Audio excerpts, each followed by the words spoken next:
अस्सलाम वालेकुम। मैं मुजीबुल हसन और आपको खुशामदीद कहता हूँ अपनी इस यूट्यूब के चैनल पर। आज के सेशन में हम डिस्कस करेंगे रैक्वेज नंबर 1 मेडिसिन के बारे में। अब रैक्वेज नंबर की जो सीरीज़ में सबसे पहली मेडिसिन आती है जिसे एंजीन एसिड भी कहते हैं, इस मेडिसिन को इन्फ्लेमेशन के केसेस में यूज़ किया जाता है। अब इन्फ्लेमेशन चाहे एक्यूट में हो चाहे क्रॉनिक में देखने मिले।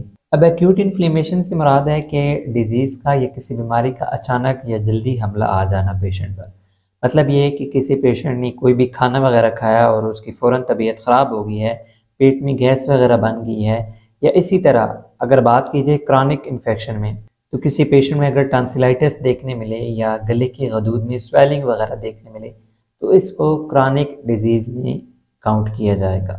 अब ये रैक्वेज सीरीज़ की जो आर नंबर 1 मेडिसिन है, ये इन्फ्लेमेशन की बाद केसेस में यूज़ होती है। मतलब एक्यूट में भी बहुत ज़्यादा यूज़ कराई जाती है और क्रॉनिक केसेस में भी बहुत ज़्यादा यूज़ कराई जाती है।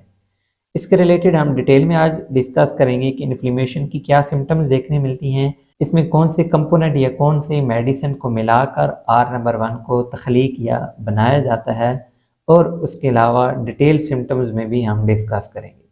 तो सेशन को स्टार्ट करने से पहले यही गुजारिश है कि चैनल को लाजमी सब्सक्राइब कर दीजिएगा और वीडियो को लाजमी लाइक कर दीजिएगा। सबसे पहले आपके साथ शेयर करता हूँ इन्फ्लेमेशन की जो सिम्टम्स देखने मिलती है। सबसे पहली सिम्टम पेन देखने मिलेगा या रेडनेस वगैरह देखने मिलेगी जिस जगह इन्फ्लेमेशन होगी। इसके अलावा इरिटेशन, जलन वगैरह देखने मिलेगी और लास्ट पर स्वेलिंग वगैरह देखने मिलेगी। अब ये 4 सिम्पटम्स होती हैं। अब इनमें से मोस्टली कभी-कभार 2-3 सिम्पटम्स देखने मिल जाती हैं, कभी-कभार चारों सिम्पटम्स भी देखने मिलती है। अगर किसी पेशेंट में चोट वगैरह लग जाए, उस वजह से इन्फ्लेमेशन देखने मिले, तो ये चारों सिम्पटम्स देखने मिलेगी। अगर किसी पेशेंट में गैस्ट्राइटिस की प्रॉब्लम है, तो वहाँ पर पेट में दर्द वगैरह या अंदर जलन वगैरह देखने मिलेगी और उसके अलावा हल्की सी स्वेलिंग वगैरह भी देखने में मिल सकती है। अब यहाँ पर आपके साथ सबसे पहले जो इस मेडिसिन की डिटेल सिम्टम्स हैं या किन किन सिम्टम्स में किन किन डिजीज़ में यूज़ की जाती है, उसके रिलेटेड बात करते हैं। सबसे पहले कि ये मेडिसिन जब किसी बॉडी के हिस्से में ज़ख़म वगैरह या उसमें पस वगैरह पड़ जाए, पीप वगैरह पड़ जाए, उस पीप की वजह से स्वेलिंग वगैरह हो जाए, जिसे प्यूरुलेंट स्वेलिंग भी कहते हैं, तो उस केस में इसे इस्तेमाल किया जाता है। अगला पॉइंट आ जाता है कि जो हमारे ग्लैंड्स होते हैं, अब डिफरेंट किस्म के ग्लैंड्स होते हैं। मोस्टली जो हमारे थ्रॉट के ग्लैंड्स होते हैं, गले के गदूद होते हैं, इनमें स्वेलिंग वगैरह देखने मिलती है। कभी कभार इनमें स्वेलिंग की जो मेन रीज़न बनती है वो बैक्टीरियल इन्फेक्शन या बैक्टीरियल अटैक देखने मिलता है। और उसके अलावा जब किसी पेशेंट में गर्दन तोड़ बुखार देखने मिले, मतलब जिसे मेनिंजाइटिस कहते हैं, तो उस केस में भी इसे यूज़ किया जाता है। अगर सिंगल रेमेडी की बात की जाए तो मेनिंजाइटिस में बेलाडोना बहुत ज़्यादा अहम किरदार अदा करती है, लेकिन ये जो आर नंबर 1 में कम्बिनेशन है, इसमें भी बेलाडोना का इस्तेमाल किया जाता है। बाकी डिटेल में लास्ट पे बात करेंगे, अभी यहाँ पर इसकी सिम्टम्स के रिलेटेड ही बात करते हैं। अब नेक्स्ट पॉइंट आ जाता है कि जो हमारी दिमागी झिल्लियाँ होती हैं, इनमें जब इन्फ्लेमेशन, सोजिश वगैरह देखने मिले, तो आर नंबर 1 वहाँ पर भी काफ़ी ज़्यादा बेस्ट रहती है। अब यहाँ पर मैं आपको सिंगल रेमेडी जो है वो भी साथ बताता जाऊँगा। अगर दिमागी झिल्लियों की बात की जाए तो इसमें अर्जेंटम नेट्रिकम को भी यूज़ किया जा सकता है। उसके अलावा जो आर नंबर 1 सीरीज़ है, इसके नेक्स्ट पॉइंट आ जाता है कि आँख की जो बैरूनी तह होती है या अंदरूनी, आउटर लेयर या इनर लेयर, अगर इन दोनों में से किसी में भी इन्फ्लेमेशन देखने मिले तो भी आर नंबर 1 को यूज़ किया जाता है। नेक्स्ट पॉइंट आ जाता है थ्रॉट के रिलेटेड। अब जैसे मैंने पहले आपके साथ शेयर किया है कि थ्रॉट के जो ग्लैंड्स होते हैं, इनमें जब स्वेलिंग देखने मिले, चाहे उसकी रीज़न बैक्टीरियल अटैक ही क्यों ना हो, अब वहाँ पर पेशेंट जो आपको सिम्टम बताएगा या पेशेंट की जो सिम्टम्स होंगी वो होंगी कि पेशेंट के थ्रॉट में, गले में, हलक में काफ़ी ज़्यादा दर्द देखने मिलेगा, या उसको ऐसे महसूस होगा जब वो सांस लेगा तो तब भी काफ़ी ज़्यादा अंदर से मुश्किल का सामना उसे करना पड़ेगा, या जैसे अंदर से कोई जगह सूजी हुई होती है, या इस तरह से पता चलेगा कि सांस वाली नाली में कोई चीज़ अटक गई है, जिस वजह से सांस काफ़ी ज़्यादा वो मुश्किल से ले रहा है। या टॉन्सिलाइटिस वगैरह भी देखने में मिल सकता है। ये जितनी भी सिम्टम्स मैंने आपके साथ शेयर किए, इनमें बेसिकली जो लिम्फ नोड्स होते हैं उनमें स्वेलिंग देखने मिलती है या उनमें स्वेलिंग आ जाती है।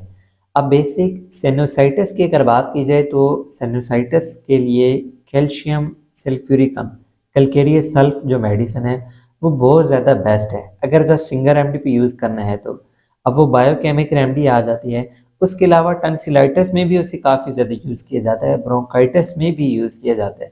लेकिन अगर इन्फ्लेमेशन में रैक्विज की कोई यूज़ करनी हो तो जो आर नंबर 1 ये मेडिसिन है ये काफ़ी ज़्यादा बेस्ट रिजल्ट देती है। नेक्स्ट पॉइंट आ जाता है कि जो लबलबा होता है उसमें सोजिश देखने मिले जिसे पेंक्रियाटाइटिस कहते हैं, या उसके अलावा जो पित्ता होता है गाल ब्लैडर उसमें इन्फेक्शन देखने मिले, या जिसे हेपेटाइटिस भी हम कभी कभार कहते हैं इस इन्फ्लेमेशन को, तो इन केसेस में भी इसको यूज़ किया जा सकता है। अगली जो आपके साथ सिम्टम मैं शेयर करने वाला हूँ या जो पॉइंट शेयर करने वाला हूँ वो काफ़ी ज़्यादा अहमियत कामिल है। मोस्टली हमें ये देखने मिलते हैं कि जो जबड़े वगैरह होते हैं, जाज़ होते हैं, ये जगह इनमें काफ़ी ज़्यादा पेन देखने मिलता है। ये ऐसे पता चलता है कि ये अपनी जगह से हरकत ही नहीं कर पा रहे, एक जगह पर जाम हो चुके हैं। उसके अलावा जब दांतों की जड़ में काफ़ी ज़्यादा दर्द देखने मिली या इन्फ्लेमेशन देखने मिले तो उन दोनों केसेस में भी आर नंबर 1 जो है वो यूज़ करें, काफ़ी ज़्यादा अच्छे रिजल्ट मिलते हैं।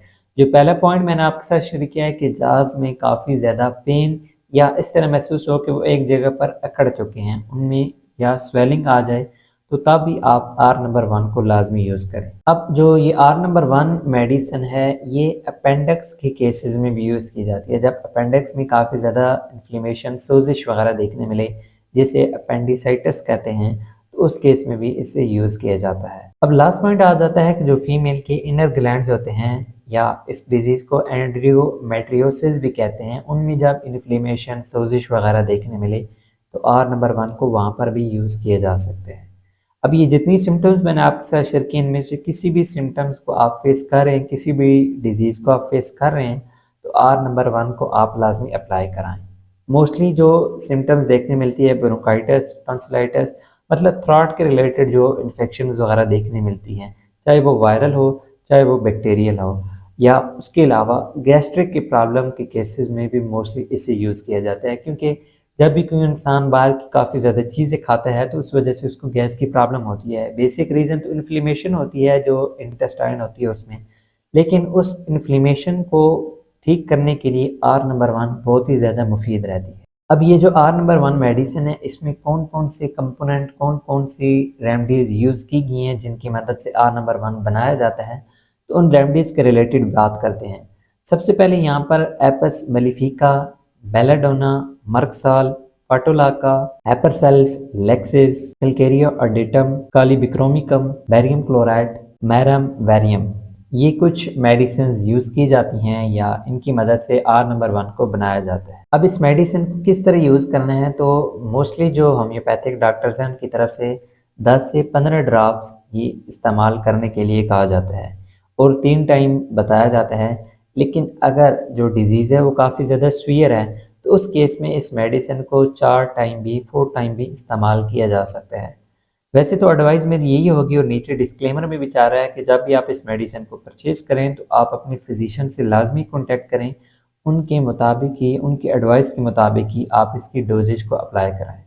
कोई भी क्वेश्चन वगैरह हो आपका आर नंबर 1 मेडिसिन के हवाले से तो आप कमेंट सेक्शन में पूछ सकते हैं। फेसबुक पेज का लिंक और इंस्टाग्राम के पेज का लिंक आपको डिस्क्रिप्शन में मिल जाएगा, लाजमी जाकर वहाँ पर भी लाइक और फॉलो कर लीजिएगा। मिलते हैं नेक्स्ट सेशन में, तब तक के लिए फ़ी अमानिल्लाह।